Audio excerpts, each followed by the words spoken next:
Good morning, YouTube. Let's just do a quick little bike check mid-ride out here at Star Pass in Tucson, Arizona. Picked up a new bike about a week ago now. I've added some own little parts to it. And yeah, it's a 2022 Specialized Stumpjumper Evo Elite Alloy. If that ain't a long enough name, I don't know what could be. So start off with, it's a size large, or the S4. It's got alloy frame. It's got the Fox 36 factory, 160 millimeter travel. The rear is the Fox factory Float X2, 150 millimeter. It's got the one-up dropper, 180 millimeter on that, on the S4 size.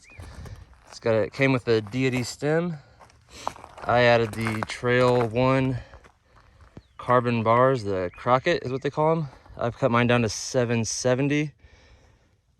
They come at 800. It's got Ergon GD1 grips on there. I installed those. The one-up dropper lever. Came with the GX shifting.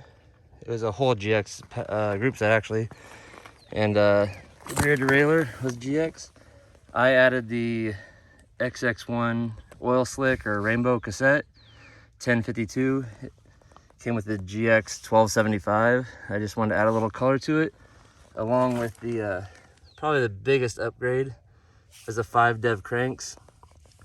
Biggest in terms of like aesthetics, not really performance. It's seems the same as the GX, but it's hard to tell for me. And then I got the absolute black oil slick 30-tooth oval chainring. It's pretty tight on there. If you see, there's not a lot of room back there, but it fits without rubbing. It's got the Specialized Eliminator rear tire, T7, and the Butcher front tire, and the T9. Tires seem really good. I have no complaints there. I set them up tubeless. It came with tubes in it. It's got the Code RS brakes with the 200 millimeter rotors, so plenty of stopping power. The other notable thing, I guess, would be the swap box that this one has for the alloy frame. I'm not going to take it off right now because I got a tube in there and it's really tight to get back on, but it does fit with a tube in it inside the little bag that it is supplied with. And then I think the last thing is just the saddle. The stock Specialized bridge seems really comfortable for me. I had a Ergon saddle on my last bike, and this one, pretty easy transition over to it. No complaints there. So yeah, just a quick little trailside bike check. Loving the bike. Planning to get a lot of riding in this summer.